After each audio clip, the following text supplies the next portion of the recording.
Sutra Sagrada Palavras do Anjo. O anjo torna a falar. Suas palavras, elevando-se ao céu, formam um arco-íris multicolor. Espalhando-se sobre a terra, transformam-se numa bela sinfonia, ao som da qual dançam no céu querubins, com suas tênues vestes tremulando ao vento, trazendo nas mãos ramos de viçosas flores. Uma chuva de pétala cai suavemente sobre a terra, transformando-a em perfeito paraíso. E o mensageiro do céu prossegue: vim para revelar as palavras de Deus, que é perfeição. Aquilo que Deus revelou, revelo a vós também. Aquilo que Deus me disse, digo a vós também. Sou o enviado do Criador, sou a palavra do Criador, sou a vibração do Criador. Venho do Criador e vos ilumino com a palavra, sendo eu luz do Criador, onde incide minha luz, não há trevas, nem doença, nem envelhecimento, nem morte. Aquele que crê em minhas palavras alcança a vida infinita e brilha para sempre, pois sou a palavra do Criador. As palavras que digo não são ditas por mim, mas por Deus que está em mim. E eu também ouço a voz de Deus nas palavras que pronuncio. Sou apenas uma trombeta. Homens, não adoreis a mim. Não louveis a Deus manifestado na forma. Todas as minhas virtudes provêm de Deus onipresente. Venerai a Deus que eu aponto e não a mim, pois sou apenas mensageiro. Tendo eu próprio compreendido que minha essência é Deus, faço-vos compreender que também vossa essência é Deus. A verdade para a qual deveis despertar em primeiro lugar é a de que a essência de todas as pessoas é Deus. Sabei que a infinidade de almas humanas são todas reflexos do mesmo Espírito Divino, à semelhança de milhões de imagens de um mesmo objeto refletidas em milhões de espelhos, dispostos em torno dele.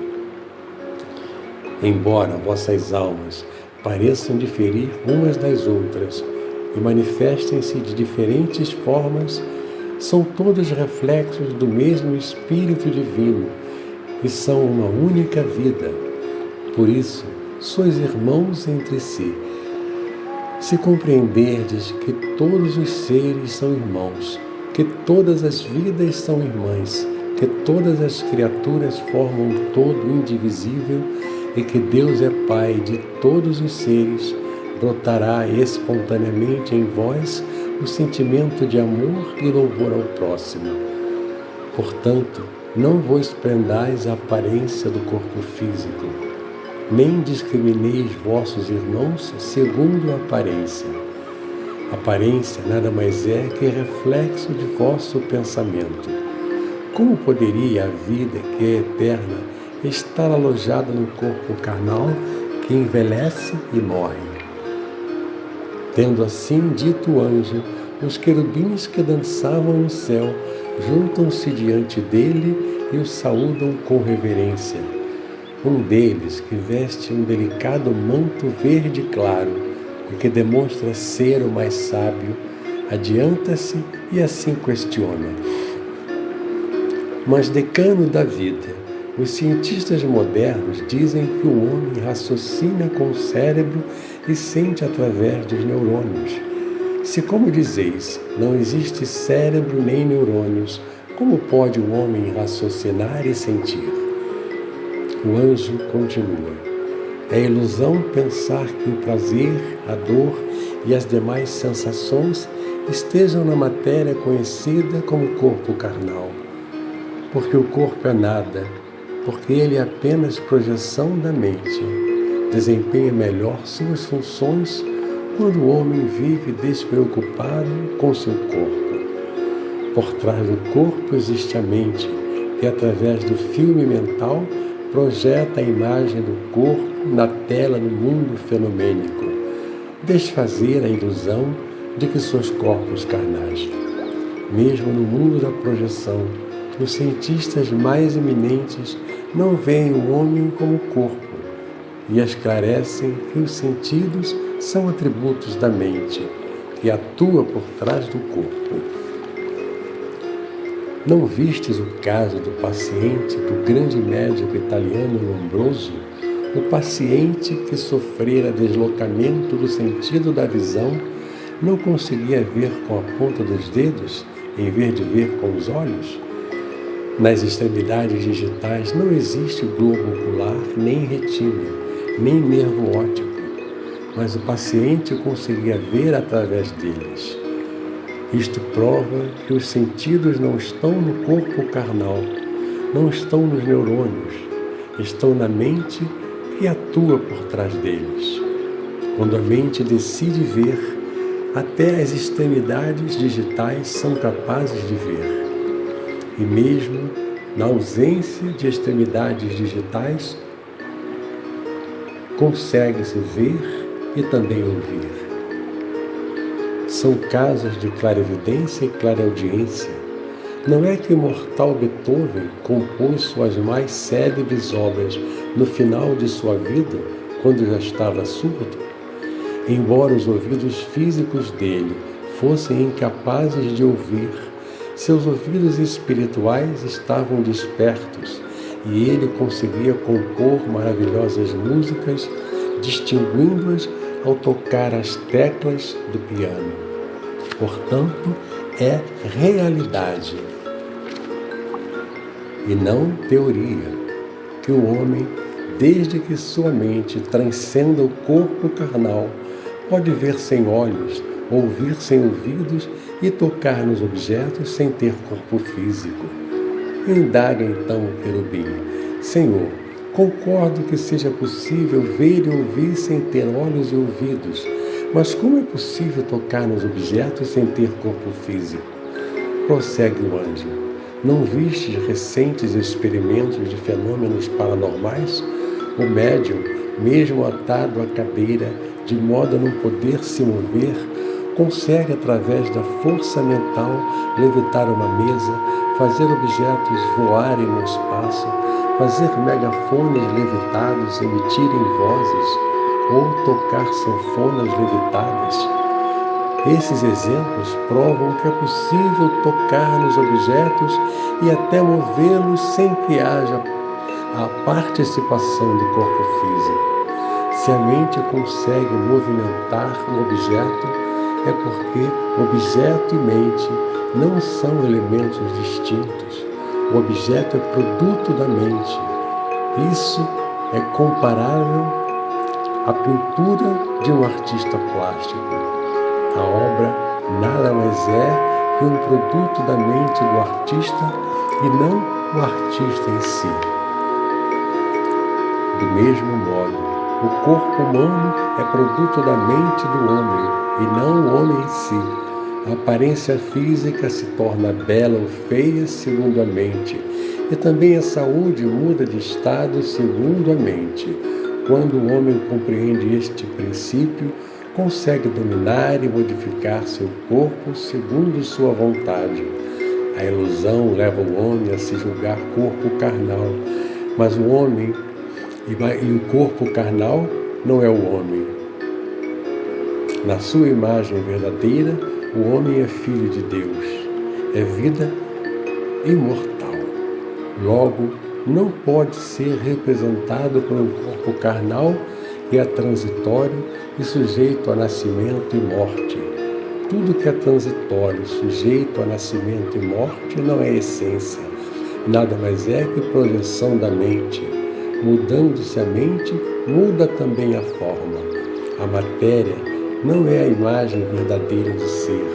Ela apenas aparece ou desaparece em conformidade com a mente. A matéria é projeção da mente.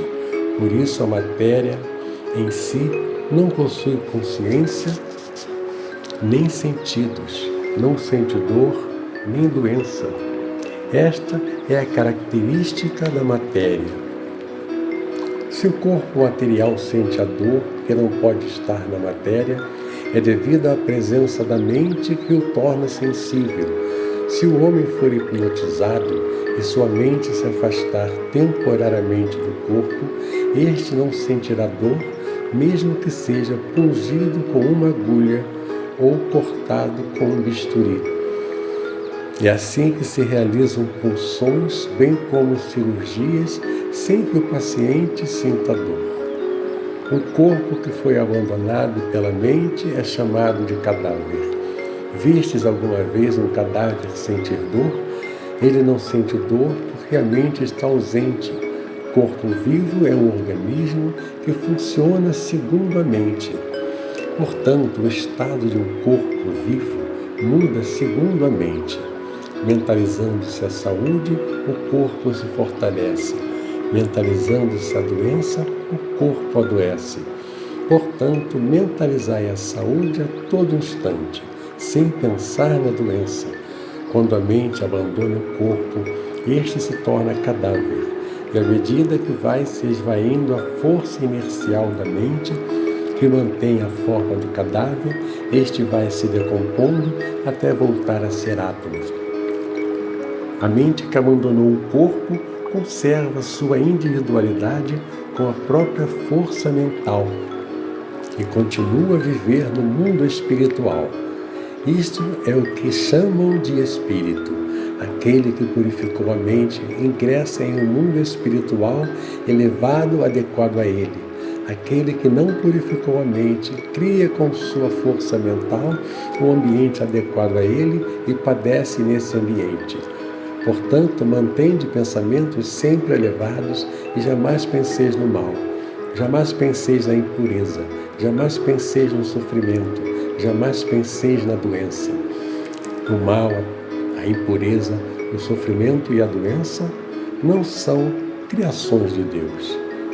Eles nada mais são que fantasmas criados pela vossa mente. Vendo a escuridão, não a julgueis existência real. A escuridão nada mais é que a ausência de luz. O mal, a impureza, o sofrimento e a doença são apenas estados em que está ausente a força criadora de Deus. O que Deus não criou é irreal. Irrealidade, a isso se dá o nome de mal, impureza, sofrimento ou doença. Então, por que temer o sofrimento que é irreal? Por que temer a doença que é irreal? Para quem se apavora no escuro, até mesmo um fantasma, até mesmo uma folhagem parecerá um fantasma. Para aquele cuja mente está em treva e teme a doença, até a irreal doença parecerá a existência real. Doença não é a existência real, mas apenas sombra do temor. Quando a luz penetra na escuridão da mente e extingue o temor, a doença desaparece, evidenciando sua originária inexistência. Portanto, visualizai sempre a imagem da realidade harmônica, perfeita e pura. Visualizai sempre a imagem do Filho de Deus harmônico, perfeito e saudável. O homem é filho de Deus e nada além disso. De Deus que é perfeição, não provém a infelicidade. De Deus que é perfeição, não provém a doença. Infelicidade e doença não passam de produtos da ilusão dos 5 sentidos. Não temais a doença. A doença imaginada pelos 5 sentidos não pode afetar em nada a imagem verdadeira de vossa vida. Não pode infelicitar em nada a imagem verdadeira de vossa vida. Qualquer que seja a doença, qualquer que seja a infelicidade, nada mais são que miragens que encobrem a imagem verdadeira da vida. Essas miragens nascem da ilusão, ou seja, do desenvolvimento da imagem verdadeira da vida. Quando se conscientiza a imagem verdadeira da vida, destrói-se a ilusão. Destruída a ilusão, extingue-se o temor. Extinto o temor, extingue-se automaticamente todas as infelicidades e doenças. Tendo assim dito o anjo, surge no vazio do firmamento uma ilha paradisíaca, onde se ergue um palácio feito de cristal, em cujo trono o anjo toma assento. Querubins descem do céu, permeando o teto, e dispõem-se ao redor do anjo.